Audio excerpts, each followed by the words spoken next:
Hello বন্ধুরা, সকলকে স্বাগতম জানাচ্ছি আরও একটা ইন্টারেস্টিং ভিডিওতে।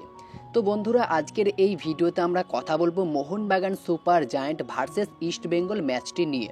তো Mohun Bagan super giant versus east Bengal Kolkata derby অনুষ্ঠিত হতে চলেছে 3 ফেব্রুয়ারি। তো এই ম্যাচটার জন্য সবাই অপেক্ষা করেছিল, আর সদ্য ট্রান্সফার মার্কেট ক্লোজ হয়েছে। বেশ কিছু দল কিন্তু বড়সড় চমক দিয়েছে। একাধিক আইএসএল ক্লাব যেখানে অন্যান্য বিদেশি সই করাতে ব্যস্ত বা ভারতীয় প্লেয়ারদেরকে সই করাতে ব্যস্ত, সেখানে মোহনবাগান এবারে একদমই স্তব্ধ ছিল। কোনো নতুন প্লেয়ারকে তারা সই করায়নি, তবে বড়সড় একটা চমক কিন্তু তারা দিয়েছে। এতদিন ধরে মোহনবাগান সমর্থকরা যে অপেক্ষাটা করছিল জনি কাউকো তাকে ফিরিয়ে আনা হোক, মোহনবাগান কিন্তু সেই কাজটাই করলো। জনি কাউকোকে ফিরিয়ে এনেছে। ইস্টবেঙ্গল দুজন বিদেশিকে ছেড়ে দিয়েছে, একজন বিদেশিকে সই করিয়েছে। তো ইস্টবেঙ্গল প্রথমত যে বিদেশিটাকে ছেড়েছে সেটা হচ্ছে বোরহা হেরেরা। পার্মানেন্ট ডিলে কিন্তু ছাড়েননি তারা কোনো বিদেশিকে। বোরহা হেরেরাকে কিন্তু লোন ডিলে পাঠিয়েছে এফসি গোয়াতে। আর অন্যজন বিদেশি হচ্ছে জাভিয়ার সেভেরিও টোরো, তাকেও কিন্তু জামশেদপুর এফসিতে লোনে পাঠিয়েছে ইস্টবেঙ্গল। তবে বোরহা হেরেরার রিপ্লেসমেন্ট হিসাবে তারা কিন্তু ভিক্টর ভাস্কেজকে সই করিয়েছে। তবে জাভিয়ার সেভেরিও টোরোর পরিবর্তে এখনও পর্যন্ত নতুন কোনো বিদেশি স্ট্রাইকারকে সই করায়নি ইস্টবেঙ্গল। তো দেখা যাক নতুন কোনো ফ্রি এজেন্ট ইস্টবেঙ্গল স্ট্রাইকার সই করায় কিনা, এখন এটাই দেখার। তবে ডার্বি ম্যাচ হতে আর বেশি দিন নয়, মাত্র 2 দিনের অপেক্ষা। আগামী পরশু দিন কিন্তু অনুষ্ঠিত হতে চলেছে সেই মহাযুদ্ধ, Mohun Bagan super giant versus East Bengal এই ম্যাচটি। তো মেনলি এই ম্যাচটা নিয়েই আলোচনা করব। দুটো দলকে নিয়ে ডিটেলসে কিছু আলোচনা করব। মোহনবাগান কোন ফরমেশনে যেতে পারে, জনি কাউকো, আনোয়ার আলী তারা এই ডার্বি ম্যাচে খেলবে, এমন কিন্তু অনেক কিছু ইম্পর্টেন্ট আপডেট বিস্তারিত আলোচনা করব আজকের এই ভিডিওতে। মোহনবাগান কোন লাইন আপ নিয়ে নামতে পারে, তো সমস্ত কিছু ডিটেলসে জানাবো। তো বন্ধুরা চলো আজকের ভিডিও শুরু করা যাক। তো ভিডিও শুরু করার আগে চ্যানেলে যারা প্রথমবার এসেছো এবং সাবস্ক্রাইব করোনি তারা অবশ্যই সাবস্ক্রাইব করে দিও, পাশের বেল নোটিফিকেশনটিকে অল প্রেস করে দিও, তাহলে পরবর্তী ফুটবল রিলেটেড যে সমস্ত আপডেট তোমরা একদমই মিস করবে না। তো গাইস চলো শুরু করা যাক। তো ফার্স্ট অফ অল আমরা আলোচনা করে নেব এই ম্যাচটি কবে অনুষ্ঠিত হতে চলেছে। তো তোমরা জানো অনেকদিন আগেই তোমাদেরকে জানিয়েছিলাম 3 ফেব্রুয়ারি শনিবার সন্ধ্যে 7:30 থেকে বিবেকানন্দ যুবভারতী ক্রীড়াঙ্গন স্টেডিয়ামে এই ম্যাচটি অনুষ্ঠিত হতে চলেছে। তো এই ডার্বি ম্যাচে কিন্তু অনেকটাই উত্তেজনা থাকবে। মোহনবাগান তারা কিন্তু সুপার কাপে হেরেছিল ইস্ট বেঙ্গলের কাছে, আর ইস্ট বেঙ্গলের কাছে হেরে তারা কিন্তু সুপার কাপ থেকে বিদায় নিয়েছে।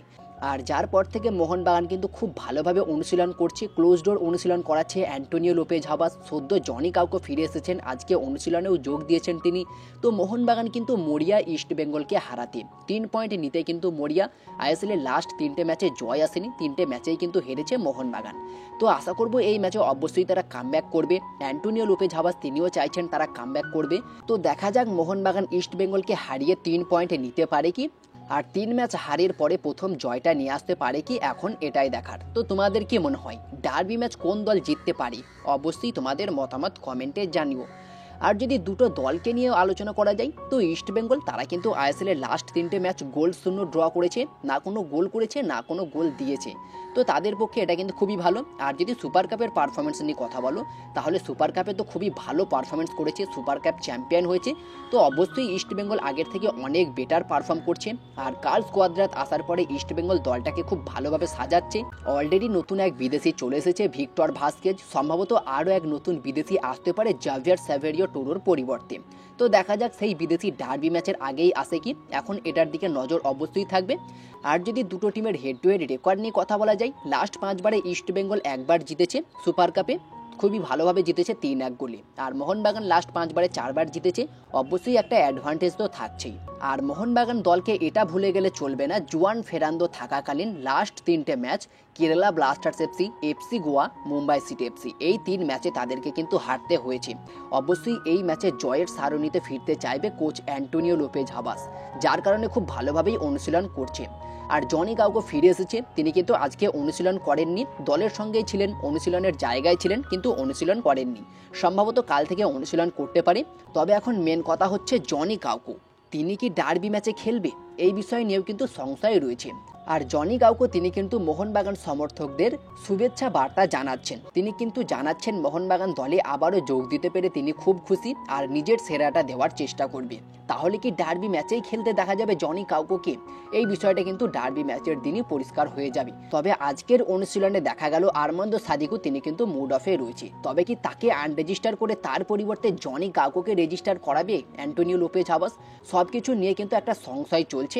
ডার্বি ম্যাচে কিন্তু অনেক কিছু পরিবর্তন হতে পারে। উল্টো দিকে আনোয়ার আলী তিনি কি খেলবে ডার্বি ম্যাচে? তিনি তো ম্যাচ ফিট রয়েছে। অনুশীলনের সময় প্রস্তুতি ম্যাচে প্রায় 90 মিনিট করে খেলছে আনোয়ার আলী। ডার্বি ম্যাচে তার খেলাটা নিয়েও কিন্তু এই মুহূর্তে প্রশ্ন উঠেছে। তো জনি কাউকো, আনোয়ার আলী তাদেরকে কিন্তু ডার্বি ম্যাচের আগে কনফার্ম কিছু বলা যাবে না, হয়তো খেলাতেও পারে, নাও খেলাতে পারে। জনি কাউকোকে এই মুহূর্তে রেজিস্টার করাবে কিনা এই বিষয় নিয়েও সংশয় রয়েছে। আর জনি কাউকো কিন্তু এর আগে তার নিজের দেশে এফসি তুর্কু টিমের হয়ে প্রায় অনেক দিন অনুশীলন করেছে, বল পায়ে খেলেছে। তো সব কিছু নিয়ে কিন্তু একটা ডাউটফুল তো অবশ্যই থাকছে। তো দেখা যাক জনি কাউকোকে নিয়ে কি পরিকল্পনা রয়েছে অ্যান্টোনিও লোপেজ হাবাসের। আর যদি ইস্টবেঙ্গল দলকে নিয়ে কথা বলা যায়, সেখানে বোরহা হেরেডার মতো প্লেয়ার চলে গেছে, জাভিয়ার সেভেরিও টোরো চলে গেছে। তো ডার্বি ম্যাচে তারা কিন্তু 4 জন বিদেশিকে নিয়ে সম্ভবত খেলবে। 4 জন বিদেশি হয়তো হিজাজি মাহের, আর Jose Pardo, Saul Crespo, Cleiton Silva. Victor Vazquez তিনি কিন্তু এখনো পর্যন্ত ইন্ডিয়াতে আসেনি, সম্ভবত ডার্বি ম্যাচের আগে তিনি কলকাতায় যোগ দিতে পারবেন না। তো ডার্বি ম্যাচে এই ভিক্টর ভাস্কেজ ইস্টবেঙ্গলের নতুন বিদেশি, তিনিও কিন্তু অনিশ্চিত থাকতে পারে। তো দেখা যাক ডার্বি ম্যাচের আগে তিনি কলকাতায় আসতে পারে কি। তো সম্ভবত 4 বিদেশি নিয়েই ইস্টবেঙ্গল কিন্তু ডার্বি ম্যাচে খেলতে নামবে, আর যেটা মোহনবাগানের জন্য একটা বড় অ্যাডভান্টেজ হতে চলেছে। আর যদি দুটো টিমের বর্তমান সময়ে লিগ টেবিল অবস্থা নিয়ে কথা বলা যায়, মোহনবাগান সুপার জায়ান্ট 10 ম্যাচে 19 পয়েন্ট নিয়ে 5 নম্বর পজিশনে রয়েছে, আর ইস্টবেঙ্গল 10 ম্যাচে 11 পয়েন্ট নিয়ে তারা কিন্তু 8 নম্বর পজিশনে রয়েছে। তো ইস্টবেঙ্গল কিছুটা হলেও পিছিয়ে রয়েছে, তবে গত ম্যাচগুলোর পারফরমেন্স যদি ইস্টবেঙ্গল ধরে রাখে তাহলে কিন্তু এই ডার্বি ম্যাচটা অনেকটাই কঠিন হতে চলেছে মোহনবাগানের জন্য। তো দেখা যাক ডার্বি ম্যাচে কোন দল শেষ পর্যন্ত জয়লাভ করে। আর যদি এই ম্যাচের ফরমেশন নিয়ে কথা বলা যায়, তো মোহনবাগান অবশ্যই এই ম্যাচে 4-2-3-1 এই ফরমেশনে যেতে পারে। আর 4-2-3-1 ফরমেশনে মোহনবাগানের লাইন আপ হতে পারে অনেকটা এই রকম। গোলকিপারে বিশাল কায়েত, 4 জন ডিফেন্সে সুভাশিস বোস, লেফট ব্যাকে, রাইট ব্যাকে অবশ্যই রাজ বাসফড়ি। যেহেতু আশিস রায় থাকবে না, তার একটু ইনজুরি দেখা গিয়েছে, সম্ভবত ডার্বি ম্যাচে তিনি অনিশ্চিত। আর 2 জন সেন্টার ব্যাকে হেক্টর ওয়েস্তে, সঙ্গে কিন্তু আমরা ব্রেন্ডন হ্যামিলকেই দেখতে পারি। আর 2 জন ডিফেন্সিভ মিডফিল্ডে অনিরুদ্ধ থাপা, সঙ্গে দীপক তাংড়ি। আর 3 জন অ্যাটাকিং মিডফিল্ডে বাঁ দিক থেকে সাহাল আব্দুল সামাদ, ডান দিক থেকে অবশ্যই মানবীর সিং। আর একজন অ্যাটাকিং মিডফিল্ডার অথবা নাম্বার 10 পজিশনে সম্ভবত প্রথম থেকে আমরা দিমিত্রি পেত্রাতসকে স্টার্ট করতে দেখতে পারি। অবশ্যই ডার্বি ম্যাচে তিনি কিন্তু গোল করে থাকেন, ডার্বি ম্যাচে তার একটা কিন্তু আলাদা উত্তেজনা আমরা দেখতে পাই। তো প্রথম থেকে আমরা দিমিত্রি পেত্রাতসকে স্টার্ট করতে দেখতে পারি নাম্বার 10 পজিশনে। আর একজন আপফ্রন্টে স্ট্রাইকারে অবশ্যই আমরা প্রথম থেকে জেসন কামিংসকে স্টার্ট করতে দেখতে পারি। তো দেখা যাক জেসন কামিংসকে প্রথম থেকে স্টার্ট করায় নাকি আর্মান্দো সাদিকু। তো তোমরা কাকে প্রথম থেকে খেলতে দেখতে চাও অবশ্যই তোমাদের মতামত কমেন্টে জানাও।